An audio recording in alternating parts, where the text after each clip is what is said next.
this hill. Okay, Revelation chapter 17. We have an interesting thing happen here. I guess I was debating on reading the whole thing, chapter 17, so we get the big picture. So let's do that. Then one of the seven angels who had the seven bowls came and said to me, "Come, I will show you the judgment of the great prostitute who is seated on many waters, with whom the kings of the earth have committed sexual immorality, and with the wine of whose sexual immorality the dwellers on earth have become drunk."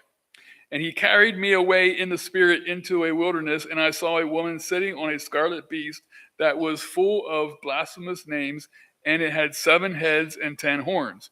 The woman was arrayed in purple and scarlet, and adorned with gold and jewels and pearls, holding in her hand a golden cup full of abominations and the impurities of her sexual immorality.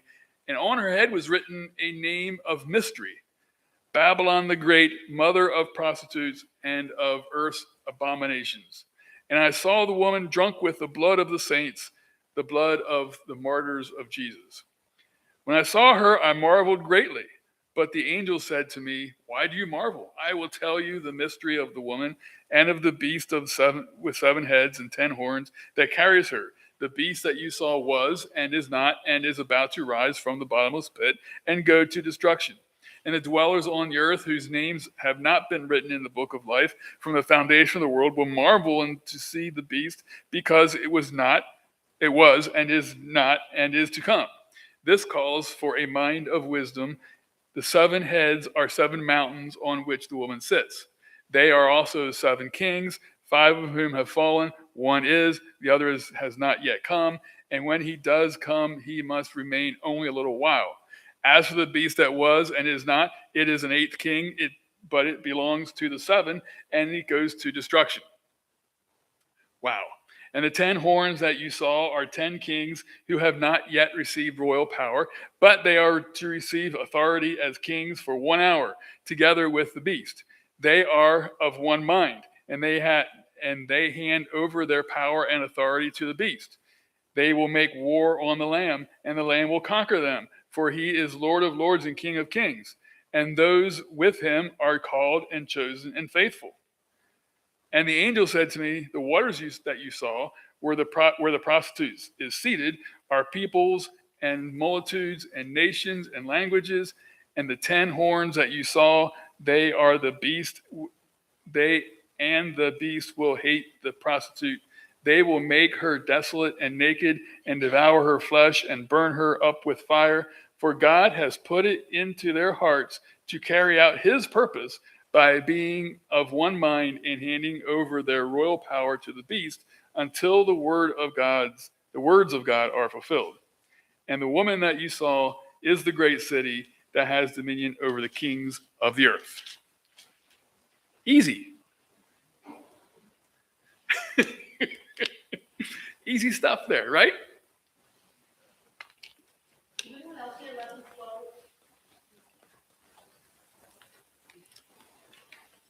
So John sees this vision, and what is his reaction?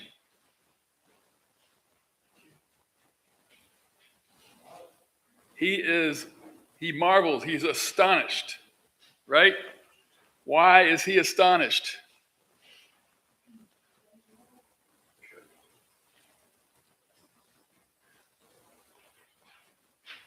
Anything you can imagine? Doesn't really tell you why he's astonished. So why, if you were in his shoes, why would you be astonished? All this other stuff he's saying. Yeah. I mean, it's not be the icing on the cake. Yeah. Yeah, but Marvel's great. Yeah.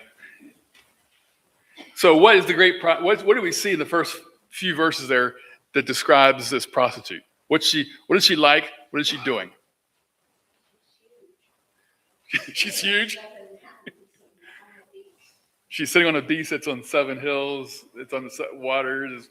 This is a big vision. So she's This is on the big screen, right? This isn't on the little screen. Also royalty with all kinds of jewels and dress like a queen, and all this golden cups and all this stuff. Right. So she looks like what? She looks like royalty. She looks like she's having the time of her life. But yet, so he's astonished. In my view, he's astonished because he was told he'd see the judgment on her, but what he sees so far, before where he's astonished, is nothing but her being, well, I mean, she looks like she's wealthy and all that, but she's riding on a beast that looks like, doesn't look very, very much like something a royal person would ride on, does it? I mean, you'd think she's in control. Right. So where is the judgment here? She's riding on a beast. She's appearing great power. She's fully alive and free to do what she wants to do. She's persecuting God's people. She's drinking their blood. She's drunk. So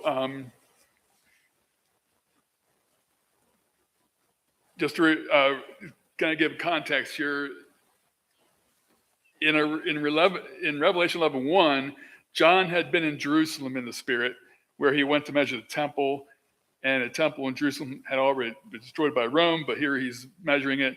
He saw the angels coming down from heaven. Now one of the 7 bull angels takes him to a desert still on the earth, and everything from now on till Revelation 21:9 is from this vantage point of where the desert in the earth. At least we don't see him moving from there until Revelation 21. So if you look in the back of your sheet, there you'll see a comparison of the beasts, the dragon, the sea beast, the prostitute's beast, and just see there's similarities between them. The dragon's red in color. The prostitute's beast is scarlet in color. The sea beast comes out of the sea. The prostitute's beast comes out of the abyss. The dragon has 7 heads. The sea beast has 7 heads. The prostitute's beast has 7 heads. And we're told that the 7 heads are 7 hills, the 7 kings. The dragon had 7 crowns on his head. The sea beast had blasphemous names on each head. And the prostitute's beast is covered with blasphemous names. The dragon is defeated and awaiting ultimate defeat. The sea beast had 1 head, had a fatal wound that was healed. The prostitute's beast once was, now is not, yet will come, but has to go to destruction.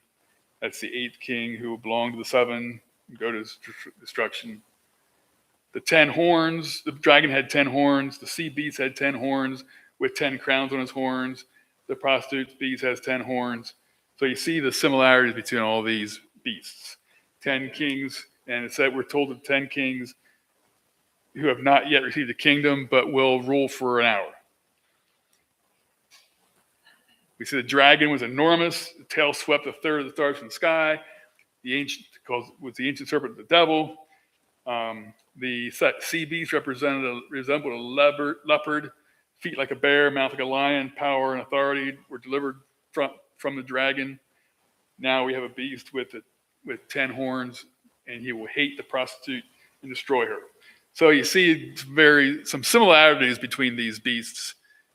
They all have one goal, right? They're opposed to God. They're fighting against God. So the sea beast on which the woman sits has 7 heads, which are said to be 7 hills on which the woman sits, and 7 kings. Of the 7 kings, 5 have fallen, the 6th is currently in charge, and the 7th is yet to come. The beast that had the 7 heads once is no longer. The beast will reappear for some time as an 8th king before going to destruction. So a little bit of a breakdown here. The prostitute sits on many waters who are people, multitudes, nations, and languages, we're told. The beast is the current governing authority. 7 hills or mountains. Rome was sit on 7 hills, mountains. She's dressed in purple and scarlet. She has a jewelry made of glittering gold, precious stones, and pearls. The prostitute's drinking from a golden cup. Beautiful cup, but it has abominable things in it. The filth of her adulteries are in this cup. She's drunk with the blood of the saints and those who bore testimony of Jesus. She's a title called Mystery. And then we're told it's Babylon. She's Babylon the Great, the mother of prostitutes, the mother of the abominations of the earth. We're told that her identity is the great city that rules over the kings of the earth. In John's day, what could that have been but Rome? Kings of the earth committed adultery with her. Rome was the center of commerce. Anybody who wanted to be a king had to make friends with Rome. The 7 heads are said to be 7 hills on which the woman sits, and 7 kings. 5 have fallen, the 6th currently is, the 7th one is yet to come, the 8th king is to be is the beast resurrected. Hey, let me ask Sure. a comment about verse 11, which is pretty long. My translation reads a little bit differently. It's 11 says, and the beast which was and is not is himself also an 8 and is one of the 7. And he goes to destruction. Yeah. Well, an 8 can't be one of 7. Well, I think it means that he's congruent with the 7. He's a similar nature of the 7. He's, One of them. yeah. All right. I know your translation is reading that. Well, it's similar. I mean, yeah, it's But it belongs to the belongs to the 7. So, yeah, the idea there, I believe, is that he's got the same nature. He's going to be the 8th king, will be the 8th emperor with the same nature as the 7th. I'm sorry? Be nice if it just said that. Well, yeah, but then it would be apocalyptic. And talking about kings, could it be a king that's part of the current kingdom, and then it becomes the next king? I don't know, I'm just asking. Yeah, there's so many theories, and nobody really comes up with anything that everybody agrees on. Yeah, I don't get into those kind of speculations because you read through commentary after commentary after commentary. Everybody has a different view of what these 8 kings are, and nobody has one thing that everybody says, "Oh, well, that makes sense," and we're all agreeing with it. So, so that's where I go back to. Let's get back to the message. What is the message here? The message is that these people, beasts, whatever it is, whatever king you might call it, and we'll go into a little more detail here in a minute, but whatever king it might be, if it's opposed to God, do I want to line up with him? Well, no, I don't. What's interesting is between the heads and the horns, there's 17 or 18 kings here. Depending on how you treat that beast, so that one. Right. Now it's an 8, it's one of the 7. And then there's the other 10 that are yet to come. Yeah, So there's 17 or 18 kings, and not one of them good. exactly. Now, I've learned recently that the European nations that came out of Rome, basically, are the 10 kings. I have a problem with that because it says they will have power for 1 hour. They've been here for 2,000 years, anyway. But let's go on. So, You could look at Germany and say, well, Germany has power for an hour. right, yeah. You can make all that stuff. Correct. That's my point. So 10 kings will receive our authority for 1 hour with the beast. Their purpose will be to give their power and authority to the beast, and they make war against the Lamb. That's the point. They're making war against the Lamb. So whatever interpretation you choose about who they are on earth, Hitler or Mussolini or you name it, they gave their power to the beast. And so you don't want to be found being their ally, right? Deron, for those of us that are strict constructionists, I guess, verse 17, verse 1, very beginning, many waters. Yes. Represents Babylon and the many nations. Mm-hmm. Then if you progress, it crystallizes totally. Verse 15 reinforces that the waters are, which the prostitute is seated are the multitudes, nations, and languages. Mm-hmm. And then finally, verse 18, and the woman that you saw is a great city that has dominion over the kings of the earth.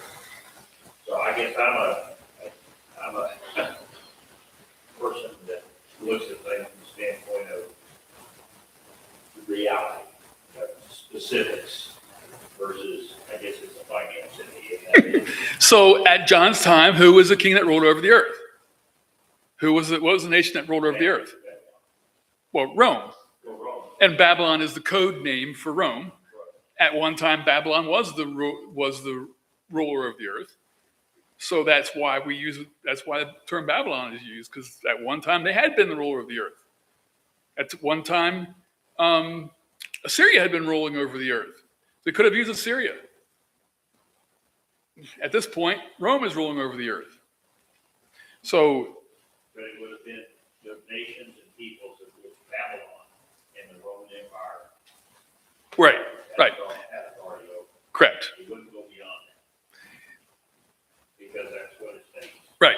So this is in John's writing. This is referring to Rome, but I think any nation that rises to power, that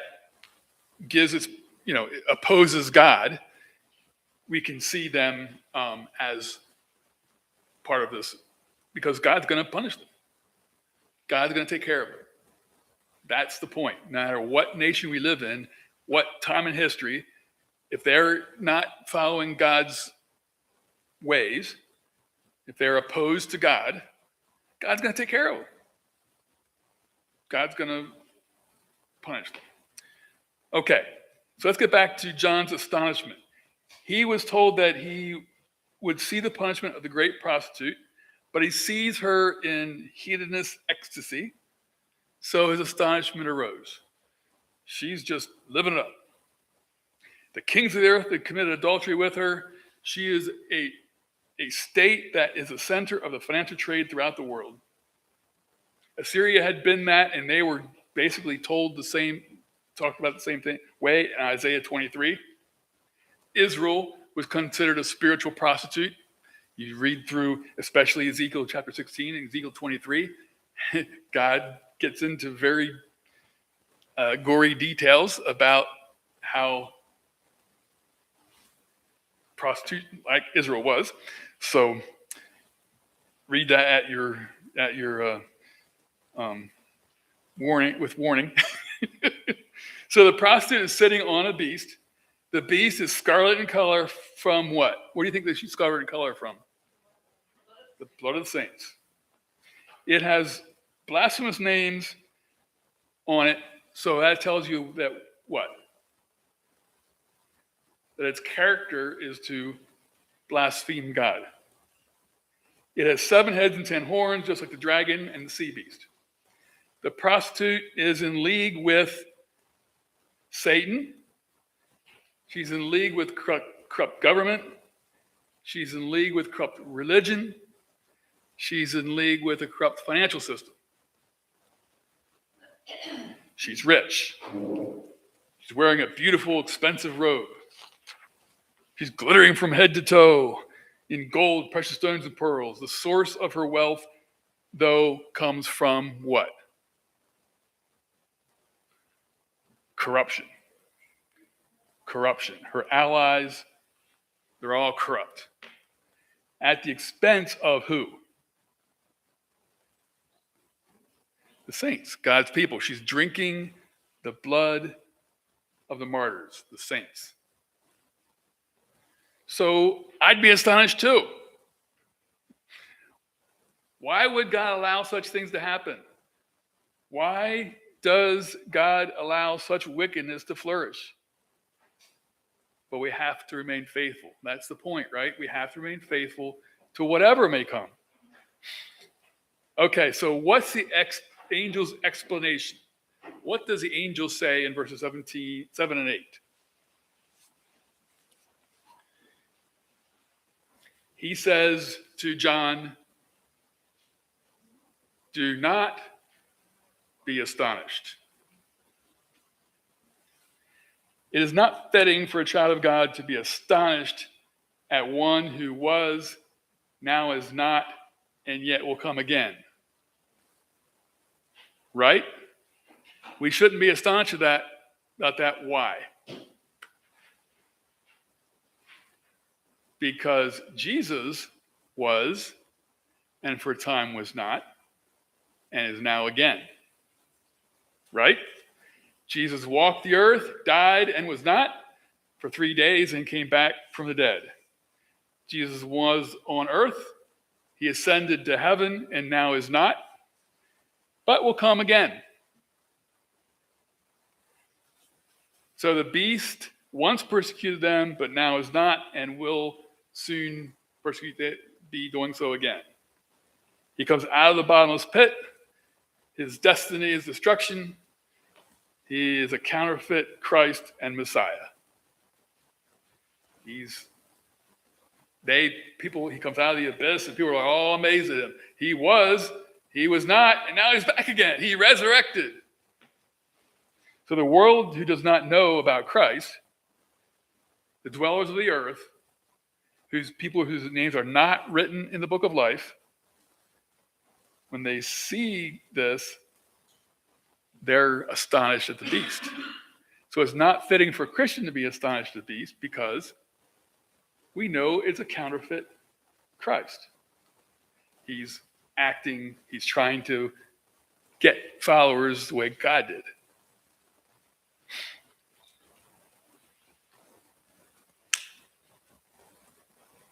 So who should not be astonished? Those whose names are written in the book of life.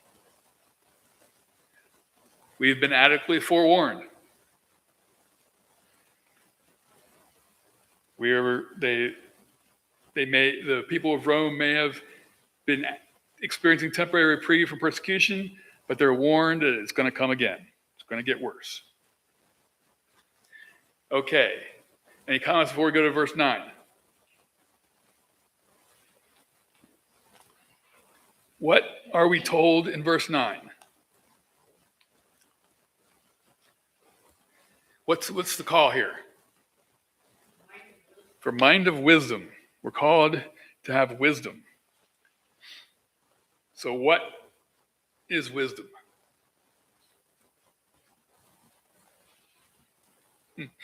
So let's think. Sorry? Fear of God is the beginning of wisdom. But yeah. Okay, so let's go back. So up till now, we've only heard about the 8 kings. We haven't heard about the 10 kings yet. Who are the 8 kings? Do they represent the kings of Rome? And this is one of the theories of the 8 kings. Augustus, Tiberius, Caligula, Claudius, Nero, Vespasian, Titus, and Domitian. And of course, John was written around the era of Vespasian, I believe. So the Titus was to come, and then Domitian was the 8th king. Do they represent empires that afflicted God's people? Egypt, Assyria, Babylonia, Medo-Persia, Greece, Rome, and then 2 others.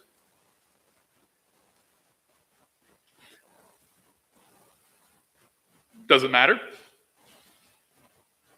One thing is needed: wisdom.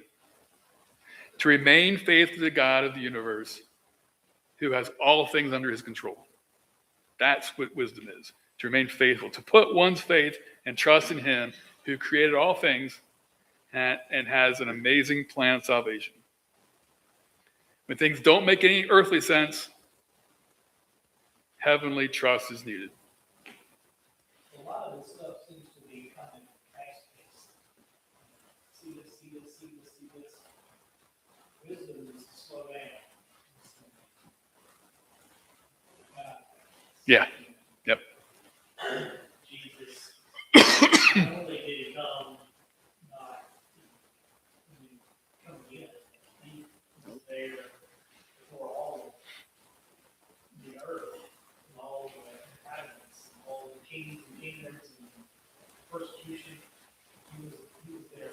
Mhm. So I would rather put the money on Jesus than Yeah, yep. talking about here. Jesus was there. God was there first. So James makes a good point there. I mean, when things are going crazy in life, it seems like that's happened, the other thing's happening, and it gets overwhelming.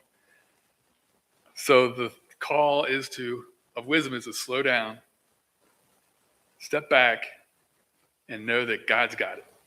God is in control. No matter how ridiculous things may look on earth and how constant battles of whether it be new wars or hurricanes or tornadoes or earthquakes or whatever else that seems to be just not stable. We need to stand back. God's got it. I'm in his hands. Sorry? God is faithful. God is faithful. And all I need to do is be faithful to him. Okay. So we're called for wisdom to remain faithful. Anything before we go to verses 12 and 13?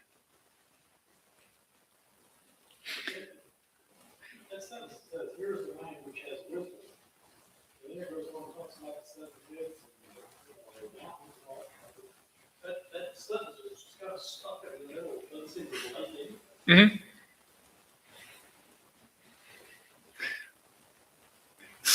So the wisdom is, in my mind, okay, here's all these terrible things. They're opposed to God. Be aware of that. Step back. Know that God's in control. Even though these people, these beasts and kings and whatever are running rampant, the prostitute's on her beast and she's full of adultery and she's just living it up. But know that God's in control. This doesn't say anything. It says, here's the mind that has wisdom. Where is the mind that has wisdom? What about the mind that has wisdom? It doesn't say anything. It's just, here's the mind that has wisdom. Okay, let's move on. Well, you have my answer. Best I can do. Okay, verses 12 and 13. Now we get to the 10 horns. So these 10 horns are what? 10 kings, and how long do they last? An hour. So they're an hour. So they get to rule for a whole hour. So name me a king who hasn't ruled for like a mere hour. I mean, in the realm of 6,000 years so far of recorded history, hasn't every king just been around for like an hour? You know?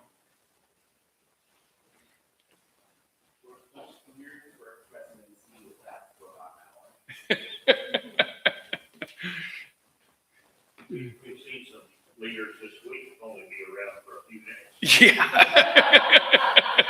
Yep, that's quite true. When you get bombed out of existence, it tends to shorten your life.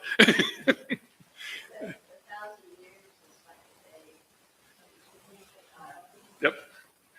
So I was like, no, so. Right. So anyone who gives their power and authority to the beast is doomed to be brought to judgment. And this is repeatedly in history. There's constant war against the Lamb and against his faithful followers. But who always triumphs? The Lamb. You know, we may not physically live through the terror or whatever's going on, but spiritually, we got it covered. So his chosen faithful followers get to enjoy the victory. So, you know, speaking of end times calendar that people would love to get into, I don't see one here. We will not know until the day and hour that it happens. You know, 1st, 2nd Thessalonians, 2nd Peter. Jesus' return will come like a thief in the night. And so it calls for us to be faithful and wise servants. Matthew 24, verses 45, 47. You know, so I think it goes back to the mind of wisdom there. all these terrible things happening on earth doesn't tell you anything about when Jesus returns.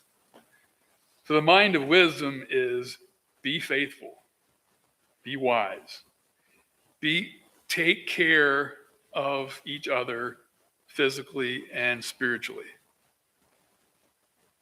Be the wise servant who feeds his fellow servants, who cares for them, because the master may come when you least expect it.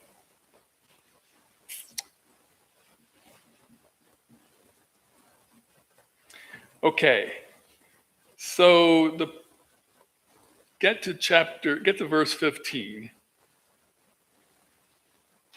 And we look first at the prostitute's identity. The waters that you saw where the prostitute is seated are peoples and multitudes and nations and languages. So she rules over the earth. And she is supported by what? The earth. All these people. She sits on them. If they aren't there, she has no seat. That's important to recognize that she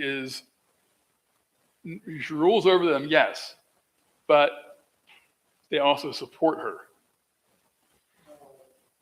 That depends on how you define support. I mean, you can be crushed by a weight above you, you're supporting something, but not voluntarily. Well, yeah, I didn't say it's voluntarily. Well, these are people of the earth, so they are the ones that are reveling in her stuff. Anyway, so so this is the great city that rules over the kings of the earth. At that time, this could only have been Rome. Is it limited only to Rome? Again, I say no, because Babylon is just for code of Rome. Babylon was in the same situation, 500 years prior to that. So any great city, earthly city, state, or country that rules over the kings in a given age, that is giving their power and authority to the beast, I think can fit into this story. So then 16 is talking about treason. 16 is talking about treason. All the kings turn on. Oh, yes. Oh, yeah, absolutely. Yeah. So, The kings are in sequence, then how can we have 10 treasonous kings in a row? yeah. Again, it's a vision. You got to kind of take things with a grain of salt, or a big thing of salt. So who supports her? The 10 waters she sits on, the people she rules over. She's supported by the beast, who's a governing authority. She's supported by the 10 horns, the kings with limited authority. But then who destroys her? As Bob just said, all three of these entities.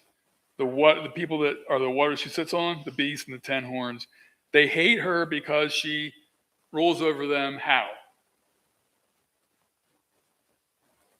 Ruthlessly. She's evil king. She's an evil woman. And one mistake and you go into her cup. God has, why do they roll against her? Why do they fight against her? This is so cool, isn't it? God has put it into the hearts of his enemies to do his purpose. Haven't we seen this happen more, this theme a couple times in Revelation at least? I think of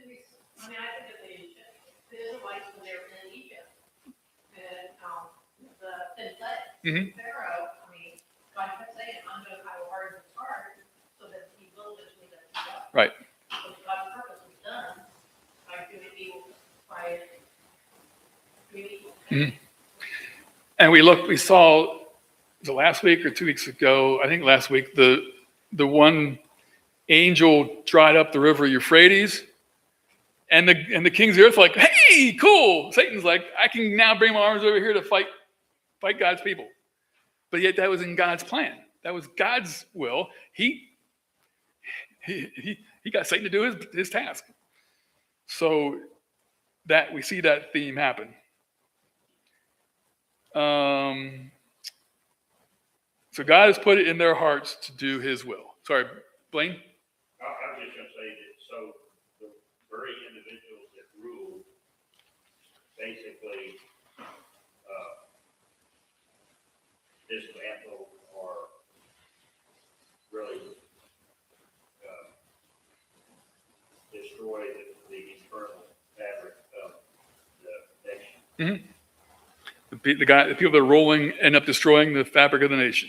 So the cascading history lesson of all power. Yes. Destroy- Yes. Destroy from within. Right. Destroyed from within. That reminds me, my dad would tell me when I was a kid that the Russian leaders say, we don't have to fight against the United States. They're going to destroy themselves from within. And I'm like, yeah, whatever. Yeah. So, who destroys her and why? The great city cannot sustain itself without those she rules over. So when they revolt, she is stripped of her wealth and destroyed. And we will see, well, we got a couple of minutes. Unless someone has a comment, I'll do a little bit of preview for next week. So 18 verses 1 through 3. After this, I saw another angel coming down from heaven, having great authority, and the earth was made bright with his glory. And he called out with a mighty voice, Fallen, fallen is Babylon the Great. She has become a dwelling place for demons, a haunt for every unclean spirit, a haunt for every unclean bird, a haunt for every unclean detestable beast. For all nations have drunk the wine of the passion of her sexual immorality, and the kings of the earth have committed immorality with her, and the merchants of the earth have grown rich from the power of her luxurious living.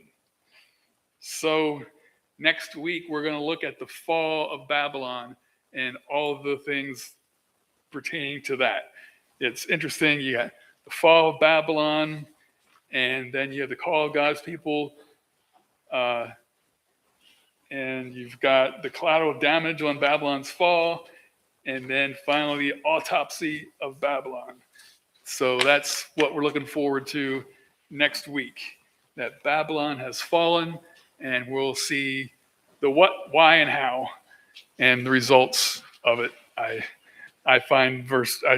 think chapter 18 is one of the more fascinating chapters of Revelation in the way it's written.